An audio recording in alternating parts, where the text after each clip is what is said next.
Comment devenir une société américaine en étant au départ de bons petits Français? Sachant que la France souffre d'un manque de culture à l'export, c'est un sacré pari. Scène de ménage ou scène de crime, histoire d'amour ou déchirure, les relations managériales ne sont pas toujours un long fleuve tranquille. Vous êtes un dirigeant aguerri ou en devenir? Dans ce podcast, à chaque épisode, je vous raconte une histoire que j'ai vécue ou dont j'ai été témoin. Ou bien ce sera avec un de mes invités. Et de toute bonne histoire, il y a un enseignement à tirer. Bonjour, je suis Thibaut Viel et ça fait plus de 25 ans que j'accompagne les entreprises sur leurs projets, en management, en formation, en mentorat. Le pari de l'export dont je vous parle, c'est celui réussi par SetKeeper, société cofondée par Octave Bory, qui nous raconte aujourd'hui comment cela s'est fait. Bonjour Octave. Bonjour Thibaut. Ravi de t'avoir parmi nous aujourd'hui sur Scène de Management. Euh, voilà, je Un suis ravi de plaisir. te recevoir parce que ça fait un moment qu'on se connaît, ça fait un moment qu'on échange sur ces sujets de management. Pour la petite histoire de nos auditeurs, j'ai même été au bord d'un moment de SetKeeper, comité stratégique, avant la belle opération que vous avez faite l'année dernière. Donc peut-être que tu peux dire à nos auditeurs, présenter un petit peu qui tu es, ce que tu fais, ta vie, ton œuvre, pour commencer. Eh bien, écoute, avec plaisir, merci de me recevoir sur ce podcast. En tout cas, ravi d'être là. Donc oui, moi j'avais cofondé avec deux autres associés, Alexandre et Hugo, une société qui s'appelle SetKeeper, et qui en fait est un éditeur de logiciels spécialisé dans le monde du cinéma et de la télévision. Donc pour faire très rapidement, en fait, on édite des logiciels qui s'adresse aux studios de cinéma, aux chaînes de télévision, aux sociétés de production indépendantes, pour les aider en fait à gérer ce qu'il y a autour du tournage. Donc, c'est-à-dire pas le tournage en lui-même, que je pense que tes auditeurs ont en tête quand on parle de cinéma, mais soit l'avant-tournage, qui est plutôt de la gestion administrative, soit de l'après-tournage, qui est voilà, une petite composante gestion d'équipe. Voilà, donc c'est une startup numérique, tech, comme on dit. Oui.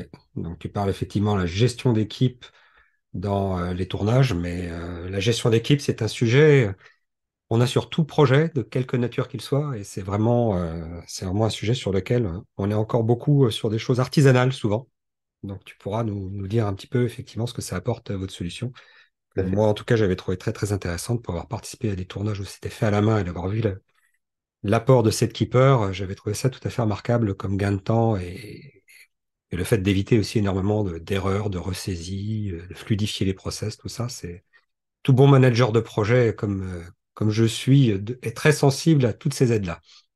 C'est vrai, c'est qu'il faut trouver. Après, l'outil ne fait pas tout, c'est vrai, c'est ce qu'on dit souvent, mais c'est vrai que un bon manager, c'est un bon manager, mais avec des outils, ça devient un excellent manager, on va dire.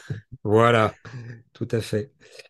Très bien. Bah, écoute, tu connais le principe du podcast, hein, donc je le rappelle systématiquement, une histoire, un événement marquant pour toi et qui t'a fait en tout cas réfléchir, réaliser des choses ou changer ta manière de voir le management et qui a, en tout cas, qui recèle suffisamment d'enseignements pour que tu aies envie de le partager avec les membres, enfin les auditeurs qui suivent ce podcast. Ouais, alors pour ce que j'amène aujourd'hui au menu du jour de ce podcast, ça a été l'internationalisation de l'équipe et du projet, puisque à l'origine, c'est une entreprise française, hein, dont le siège est basé à Paris, mais très très très tôt, en fait, mes cofondateurs et moi, on avait le souhait d'en faire une société internationale. Euh, Ce qui n'est pas toujours évident quand on fait une société en France, puisque la France comment dire, n'est pas très exportatrice comparée à d'autres pays européens, par exemple, comme l'Allemagne ou la Hollande ou l'Italie, qui sont très très exportateurs. Et la France, c'est pas trop le cas. Donc, il n'y a pas une forte culture d'exportation dans le tissu start-up PME. Alors que, en tout cas, dans notre industrie à nous, qui est l'industrie cinéma audiovisuel, évidemment, on pense tout de suite à Hollywood, on pense à Bollywood, etc. C'est une industrie qui est très internationalisée. Et donc, nous, on avait ce souhait quasiment depuis le premier jour d'en faire une société qui allait faire de l'export, voire même qui allait quasiment avoir dans son ADN l'international. Et ce qui, du coup, a entraîné pas mal voilà, de difficultés, de bonheur, de déception quand il s'agit de passer à l'action d'un point de vue international. D'accord. Et est-ce que quel est l'événement pour toi marquant sur ce sujet? Ce qui a été Vous étiez très... dans quelle situation à ce moment-là et qu'est-ce qui était, en fait, c'était on quoi le projet? avait... Le projet, c'était vraiment de fait d'être perçu comme une société américaine. Hmm. C'était ça un peu le projet, parce que dans notre industrie, le cinéma et la télévision, à tort ou à raison, les clients les plus prestigieux, ce sont les productions américaines, les grands films de cinéma, les gros studios, Warner, Disney, etc. Et que nous, on s'était rendu compte assez rapidement que c'était quasiment impossible de signer des contrats avec ces sociétés-là en étant une société française, pas, qui n'aime pas acheter des solutions à l'étranger, puisque il y a beaucoup de, enfin, surtout en France, en plus, on est quand même un pays de cinéma, et il y a pas mal de prestataires techniques qui existent, Oui. qui sont français, hein. Technicolor, par exemple, ça a été racheté par une société française. Mais voilà, il y avait quand même une difficulté, on voyait bien, c'était pas un peu par méconnaissance, etc. C'est quand même à Hollywood, ils travaillent un petit peu entre eux, et donc ils se voyaient pas trop. Donc nous, on s'est dit, bah, on va aller aux États-Unis, etc. Et c'est là où la scène de management arrive parce que nous, on s'était juste dit bêtement, en fait, on va traduire tout en anglais. Et puis, bah voilà, ça y est, on sera international, en fait. Hmm. Ce qui, du coup, la traduction était partie facile puisque mes cofondateurs et moi, on est tous vécu à l'étranger, on était très à l'aise en anglais. Les salariés qu'on avait à l'époque étaient très à l'aise en anglais et on avait pris le parti, même quand on n'était que des Français et que des francophones à l'intérieur de la société, de faire toute la documentation interne déjà en anglais. C'est-à-dire que même si on était tous français et qu'on parlait français entre nous, la documentation interne avait déjà été faite en anglais. Donc on n'avait pas trop ce problème-là de se dire, oh là là, on va avoir un effort incroyable à faire de traduction. Donc nous, on s'était dit, ça va être relativement facile. Et donc là, moi, je dis souvent, moi, j'ai vraiment aucun problème à le dire. Je pense que j'ai fait un peu la checklist de tout ce qu'il ne faut pas faire pour l'internationalisation. Je pense que j'ai coché toutes les croix. Donc la première, c'était en fait de se dire, OK, on va traduire le site. Donc ce qu'on fait. Et Mhm. sauf qu'en fait, la réalité, c'est pas tant une traduction qu'il faut faire quand on va. Alors moi, je vais parler beaucoup du marché américain, mais c'est vrai sur la plupart des marchés quand on va à l'international. En fait, là où je m'en étais pas rendu compte, c'est qu'il fallait faire une adaptation de plein de process et de produits. C'est-à-dire que aller aux États-Unis, c'était pas uniquement juste traduire, mais c'était vraiment changer le produit. Donc, on a dû faire, en fait, donc on s'en a aperçu plus tard, en fait, qu'il Et fallait vraiment opérer des modifications sur le produit mais comment et c'est opérer des venu ça? Comment modifications. c'est dans vos contacts avec les clients, dans le fait de les échanges que vous avez eu avec eux, ou le fait qu'à un moment donné, on vous a dit, bah, vous êtes qui? Enfin, c'était quoi cet événement déclencheur qui vous a fait vous rendre compte que vous aviez traduit votre site, mais ça suffisait pas? Il n'y avait pas du tout de traction commerciale. D'accord. Absolument zéro traction commerciale. On avait les prises de contact. Au contraire, ça a été, on avait relativement, les Américains en tout cas, ont la prise de contact commerciale relativement facile. Oui. Donc on avait des rendez-vous, mais ça ne débouchait sur aucun chiffre d'affaires, aucun contrat, rien du tout. Donc, malgré les Euh, rendez-vous, il y avait quelque chose qui leur c'est paraissait ça. suspect, quoi. C'est ça. En fait, c'est pas que ça leur paraissait suspect, c'est qu'en fait, ça leur parlait pas. Et nous, on comprenait pas. En fait, on disait quelque chose que nous, on vendait en France. Et en fait, je pense que ça tiquait pas. En fait, on s'était pas aperçu que ça ne tiquait pas. Et donc, on a fait ça pendant un an. Et sauf qu'au bout d'un moment, on constatait juste qu'on faisait aucune vente. Et les gens nous disaient, en plus, il y a un peu un décalage culturel. Donc, évidemment, ils nous disaient, ah oui, c'est génial, super, trop bien. Donc, nous, on se disait, ah, c'est vraiment super, trop bien. Alors qu'en fait, quand un Américain dit c'est génial, ça veut juste dire que, que c'est voilà, c'est juste OK. Et donc, en fait, ouais, à un moment, on a eu une prise de conscience en se disant, bah, qu'est-ce qu'on fait pas bien? Et, euh, et du coup, on a effectivement demandé à nos clients, enfin, du coup, pas à nos clients, parce que c'était pas des clients, mais on a demandé aux utilisateurs, bah, où est-ce qu'il y a de la valeur, en fait. Nous, on apporte ça. Clairement, on ne fait pas de business ensemble. Est-ce que c'est parce qu'on tire à côté de la cible? Quelle est la valeur pour vous? Et c'est là, du coup, en amorçant ces discussions-là, en vraiment revenant aux fondamentaux, donc en revenant en fait aux vrais besoins clients, et en partant pas de nous. Donc l'erreur qu'on a faite, la Oui. première erreur, c'était de partir de notre solution en se disant, on va garder la même solution et on va changer le packaging, on va changer la langue, on va changer voilà, la façon dont on parle, changer les marques, etc. Mais le produit reste le même. Et donc, en fait, on a fait l'erreur de partir à nous de notre produit. Donc, en fait, de parler de nous et pas écouter le client, finalement. Ce qui était, du coup, ce qui était assez paradoxal, parce que ce n'est Mm. pas du tout ce qu'on faisait en France. Et en France, on était assez à l'écoute. Mais on n'a pas fait ça aux États-Unis. Et donc, après, je dirais presque un an, on a vraiment reparti de feuille blanche en disant, en allant voir les clients, en demandant, bah, voilà, quels sont vos besoins? Pourquoi, qu'est-ce que vous utilisez actuellement? Pourquoi est-ce que, on ne fait pas affaire ensemble? Et c'est là, Oui, en les c'était en écoutant. train de Vas-y, dire en vas-y. gros que le client américain, pardon, n'a rien à voir avec le client français sur ses attentes, sur ses besoins, et que même s'il nous ressemble beaucoup, j'avais quelqu'un qui m'était très proche à un moment qui disait, quand tu t'adresses à un Américain, il te ressemble énormément, mais il faut que tu imagines qu'il a des antennes et c'est un petit bonhomme vert parce qu'il pense pas du tout comme toi. C'est un peu ça, c'est un peu ça. En fait, c'était que là, alors sans rentrer trop dans le détail purement de l'industrie, mais on s'est aperçu en fait ils se ressemblent de l'extérieur, Mhm. comme tu dis, mais que la valeur perçue en France et de manière un peu générale en Europe, c'est la valeur artistique d'un film ou d'une série. Mhm. Donc, la valeur qui était perçue dans notre logiciel, c'était les aider à faire des choix artistiques. Alors qu'aux États-Unis, leur principal problème, sur un film qui est, du coup se fait quand même relativement de la même manière qu'en France, ça va être plutôt avec les problèmes administratifs, contractuels, juridiques, financiers, assurantiels, Mhm. parce que dans la culture américaine, ils voient en fait les projets de films et de séries. Je dis pas qu'ils ne voient pas ça comme un projet artistique, mais ils voient ça avant tout comme un produit industriel. Et donc, de la même façon que quand tu fais du BTP, par exemple, ou un projet d'infrastructure, il y a une énorme composante assurance, risque, contrat. Et ben, eux, c'était ça qui était au cœur du projet. Et nous, on avait ce biais-là en étant français de Mhm. voir ça avant tout comme un projet artistique, on va dire. C'est comme ça que sont vus les projets en France. Et C'est donc la vrai. proposition de valeur n'était pas la même. Même si le produit, in fine, n'a pas beaucoup changé, Ouais. mais la proposition de valeur n'était pas du tout la même. Donc, on a dû complètement revoir ça. Donc, ça, c'était le Oui, premier point. ça conforte ce qu'on dit sur le cinéma français qui est un artisanat, là où le cinéma américain est une industrie, quoi. Et en gros, tu vends Ouais. pas à un artisan comme tu vends à un industriel. C'est ça. Et alors, exactement. Et du coup, alors, ce que ça a fait, donc pas tout de suite, mais donc là, c'était un peu la partie difficile de réaliser ce que je viens d'expliquer. Mais avec le temps, donc là, si on fast forward dans le temps, plusieurs années après, au final, cette approche américaine nous a beaucoup plu parce qu'en réalité, c'est quand même beaucoup plus facile de vendre à des clients qui ont une approche plus industrielle, plus orientée process, que vendre à des clients qui ont une vision artistique des choses, puisque l'artistique, c'est très subjectif. C'est-à-dire que nous, Oui. quand on vendait à des Européens, il y en a un, il va dire, bah voilà, moi je veux que ce soit bleu, rouge, vert, peu importe. Enfin, voilà, du coup, personne n'a raison, c'était purement artistique et subjectif.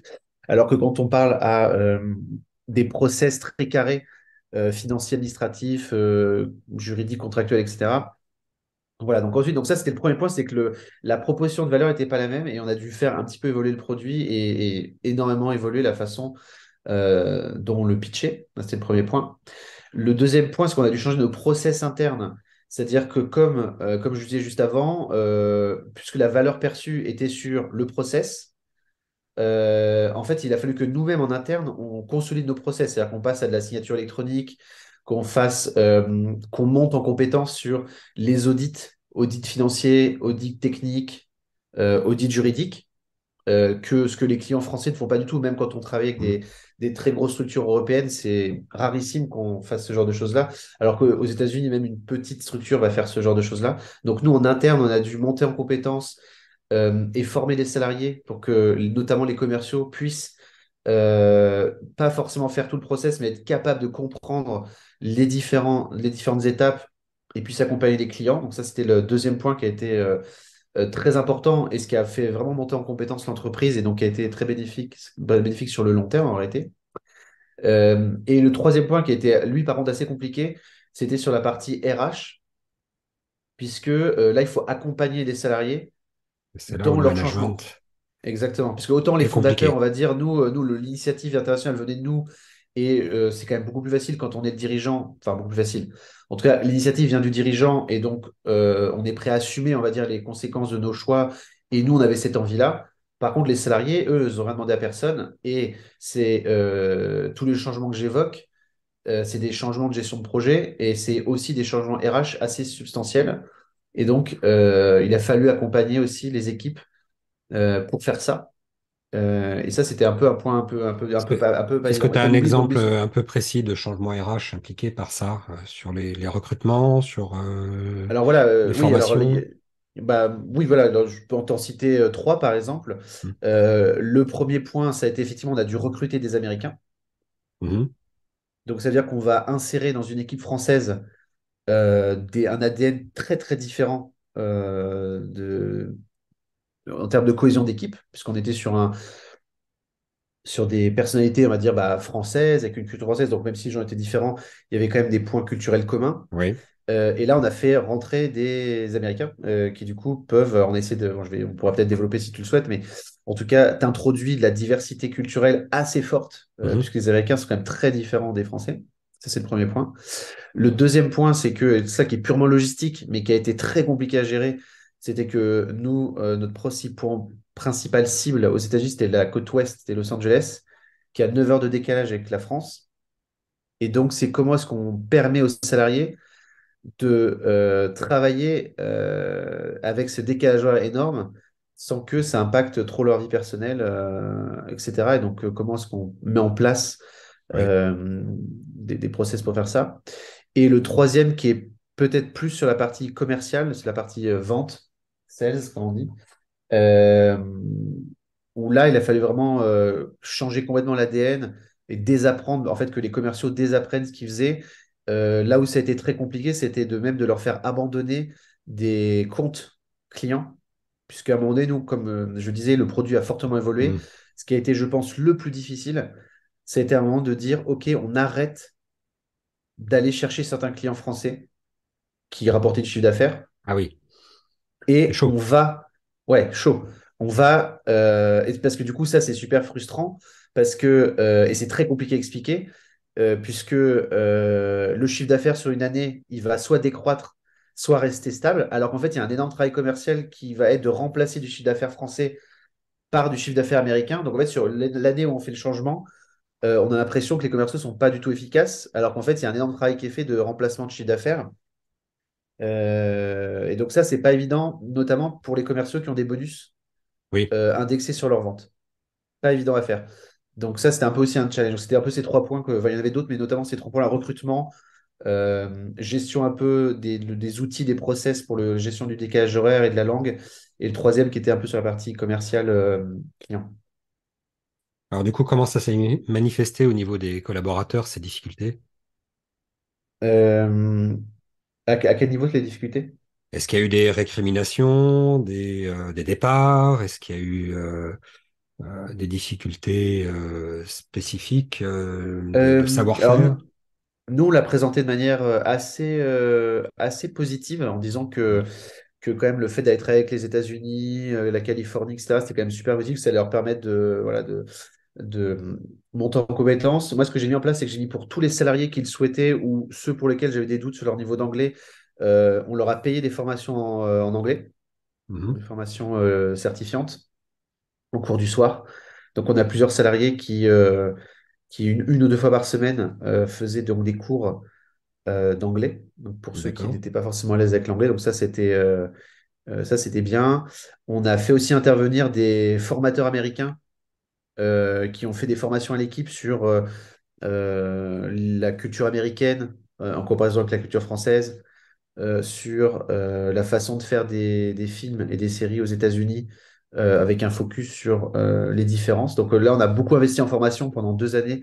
On Un a management vraiment... interculturel, quelque part. Oui, ouais, exactement.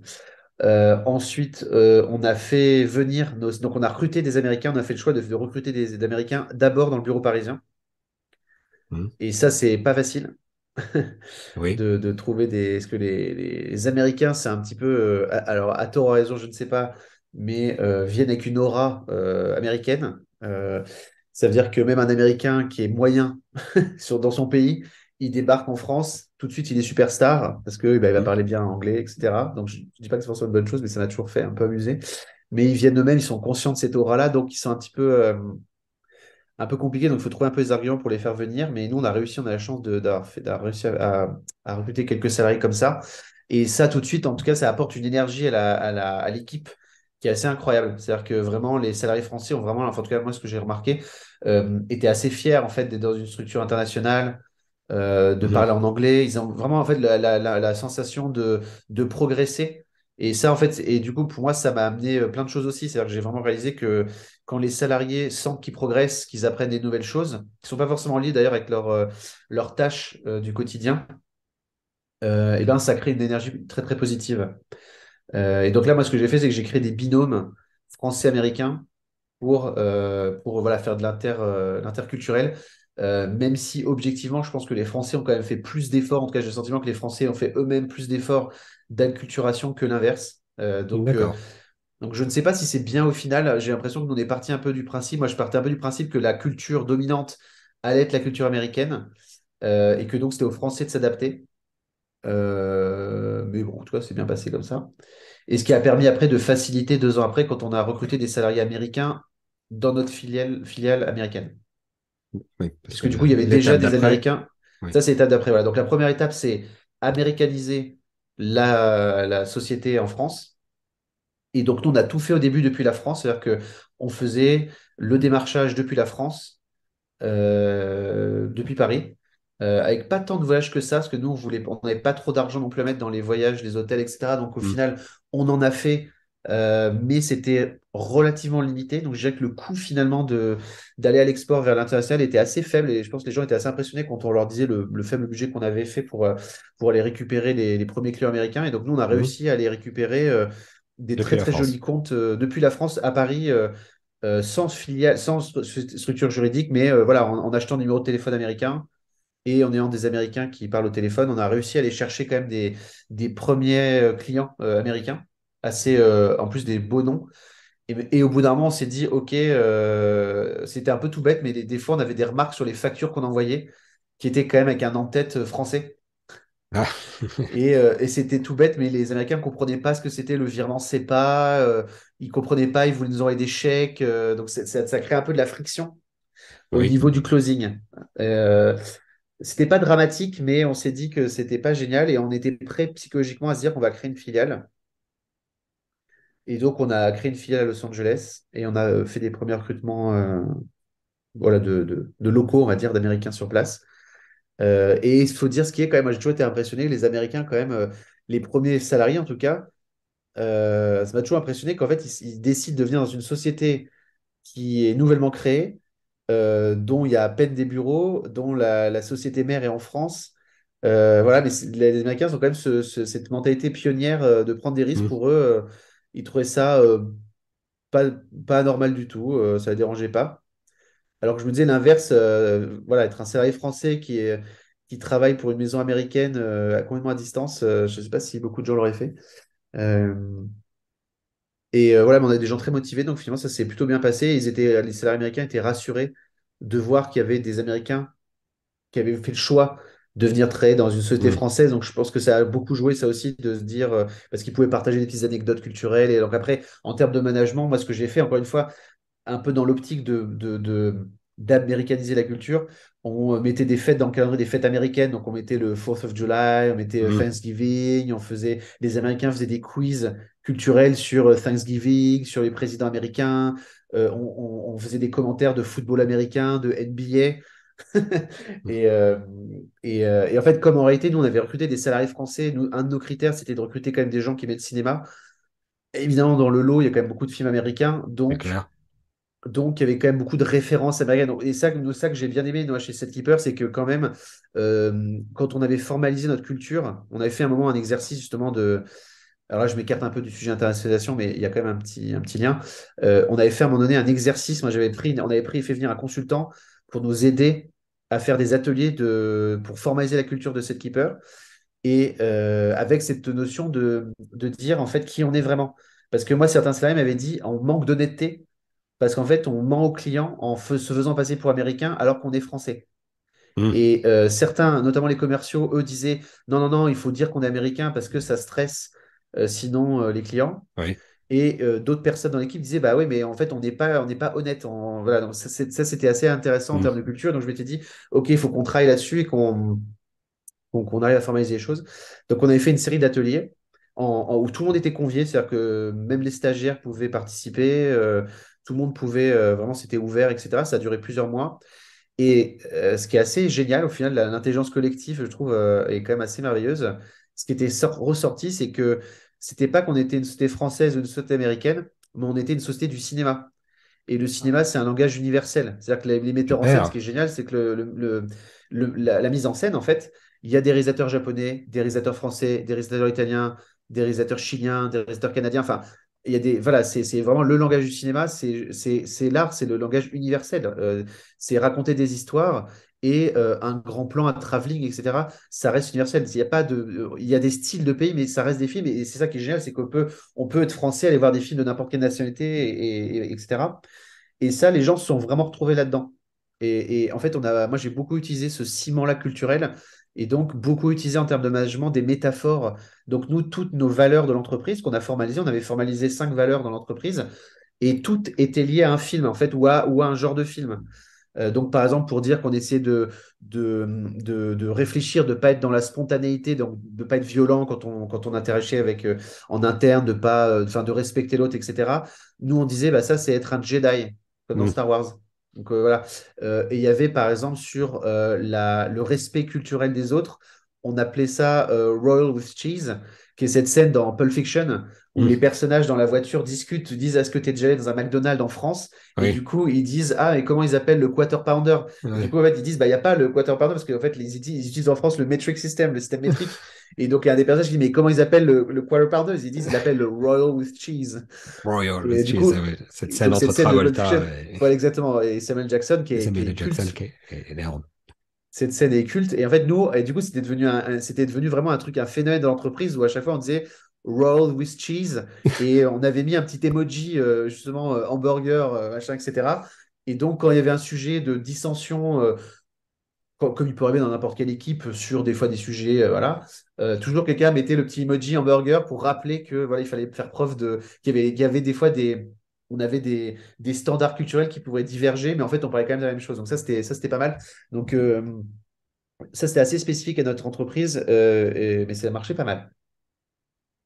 Très bien. Et donc aujourd'hui, on peut dire que Keeper, c'est une boîte américaine? C'est une société du cinéma. Ça reste une société du Ça cinéma. reste une société du cinéma. Maintenant, du coup, cette Keeper, la France, ça représente moins de 10% de notre chiffre d'affaires. Ah oui. Donc, au final, on a tellement de clients dans tellement de pays, même si les États-Unis restent un des gros marchés, qu'en fait, finalement, c'est un peu disparu, ça, cette dichotomie, finalement, France-Amérique.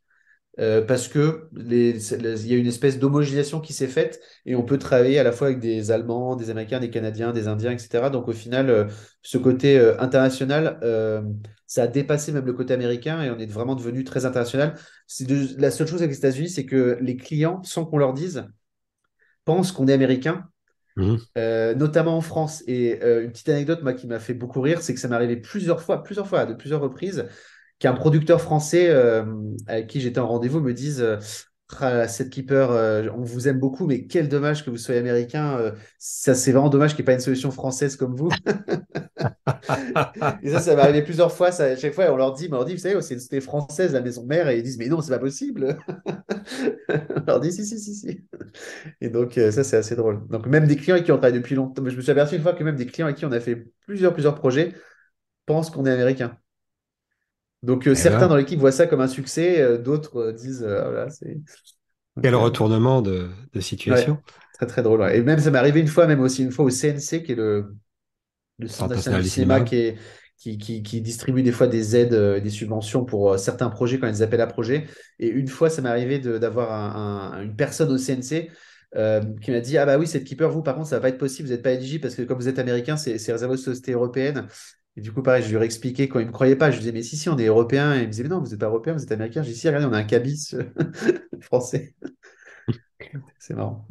Ouais, ouais, c'est belle histoire en tout cas. Et se retrouver autour des valeurs du cinéma et en disant finalement, bon, on est une société du cinéma avant tout, ça c'est une belle morale, j'ai envie de dire. Superbe, bravo. Et quel enseignement t'en tires et que tu voudrais partager avec nos auditeurs, justement? Eh bien, alors ça va peut-être un peu être tarte à la crème, mais je le pense vraiment. C'est que nous, ce qui nous a permis cette internationalisation, c'était la diversité dans l'équipe. Ça veut dire, Oui. à partir du moment où on s'est dit, OK, on va essayer de diversifier au maximum les profils dans l'équipe. Donc, faire rentrer en fait des cultures différentes. Et ça a vraiment enrichi parce que c'est vrai que nous, cette Keeper, on était vraiment typique de la startup française parisienne où on sortait tous des mêmes écoles. C'est-à-dire que les commerciaux sortaient un peu tous des mêmes écoles de commerce. Les ingénieurs sortaient tous des mêmes écoles d'ingénieurs. On était tous soit parisiens, soit d'origine de province, mais vivant à Paris. Enfin, en gros, un Mmh. peu tous un peu similaires. Du même Euh, microcosme. le même microcosme, exactement. Et là, bah, toi, tu connais ça, Thibaut, mais l'écosystème, en plus, startup Oui, français était, en tout cas, nous, quand on a commencé, était assez petit. Il reste encore petit, mais il était vraiment très petit à l'époque quand on a commencé. Alors qu'en fait, le monde est très vaste et que le marché américain, en fait, est même plusieurs marchés. Donc, le fait de faire rentrer des nouvelles personnes dans l'équipe. Ça, c'était génial. Donc, au début, faire entrer des Américains. Et après, ça a fait un peu boule de neige. C'est-à-dire que quand des candidats voient que. Parce qu'au début, les premiers candidats américains, je me rappelle, ils disaient, il y a qui dans l'équipe? Et ils me demandaient, oui, est-ce qu'il y a que des Français? Et donc, à partir du moment où il y a un Américain, les prochains candidats, ils sont plus rassurés. Et donc après, ça permet même à d'autres nationalités mmh. d'éventuellement, voilà. Et nous, on avait une politique même de soutenir cela en sponsorisant les visas. C'est-à-dire que nous, on a un D'accord. Allemand, on a un Turc, etc. Donc nous, on va, alors, sauf si c'est trop compliqué, évidemment, mais nous, vraiment, on disait aux candidats, voilà, nous, si vous avez vraiment un super profil, on vous sponsorise votre visa, il n'y a aucun problème. Et nous, on a encore des Américains en France qui, je pense que ça crée une énorme fidélité à l'entreprise aussi. Parce que nous, il y en a certains, on a vraiment dû se battre avec la préfecture de police pour Oui, avoir le titre de séjour. Des fois, ça a mis des mois et des mois et des mois à qu'ils l'aient. Ils étaient vraiment en stress. Ils venaient pleurer dans mon bureau en disant, je ne sais pas si je vais être renvoyé aux États-Unis, nanana, etc. Donc nous, moi, j'ai fait des courriers à la préfecture, on les a soutenus, fait des lettres, donné des documents pour qu'ils aient qu'ils arrivent à trouver un appartement en Île-de-France, etc. Euh, à aucun moment, moi, j'estime que les salariés me doivent quelque chose, mais par contre, c'est sûr que ça crée aussi un sens de fraternité. Et aussi, des fois, c'est très beau aussi de voir certains salariés qui, sans me le dire d'ailleurs, eh ben, on fait preuve de solidarité avec leurs collègues. Ils mmh. leur ont dit, bah, pas de souci, je peux te mettre en contact avec un propriétaire pour un appartement, tu peux venir dormir chez moi quelques jours, etc. Donc ça, j'étais très heureux de voir que ça se faisait, d'ailleurs, des fois sans que je le sache, donc ça, c'était encore mieux. Et donc, je pense que montrer que l'entreprise est prête à vraiment à soutenir ses salariés sur ces aspects-là, ça, je pense que ça a beaucoup aidé, je pense. Très bien. Ben, très très belle histoire, hein. Donc, Set Keeper, une société du cinéma, et qui réussit aussi grâce au fait d'avoir cultivé la diversité dans ses équipes. Je ne sais pas si ça résume les choses, mais Ça, bravo. écoute, Alors, bon, moi, je suis votre parcours depuis le début, donc je suis pas étonné. Et je vois que ça se poursuit. Bravo, bravo. C'est une très très belle histoire pour scène de management. écoute, merci Thibaut, avec plaisir. Octa va aborder des sujets essentiels à la réussite de son projet. Commerciaux tout d'abord, en abordant la notion de valeur perçue en comparaison de la valeur souhaitée. L'évolution des process qui ont été nécessaires pour adapter l'organisation de son équipe, ses modes de fonctionnement. Mais au final, ce qui a été déterminant, c'est l'aspect managérial, car tout revient à cela, faire embarquer les équipes dans le projet. Ce sont les sujets développés dans les programmes d'IOTL, tels que l'entreprise en mode projet et pour le management d'équipe, crée ton manager. Pour suivre ces programmes, rendez-vous sur le site www.ayotl.fr et les liens sont bien entendu dans la description du podcast. Dans le prochain épisode, j'aborderai le risque de blocage de projet lorsque l'on adopte une posture de recherche de responsabilité avant de chercher des solutions. À bientôt sur Scène de Management.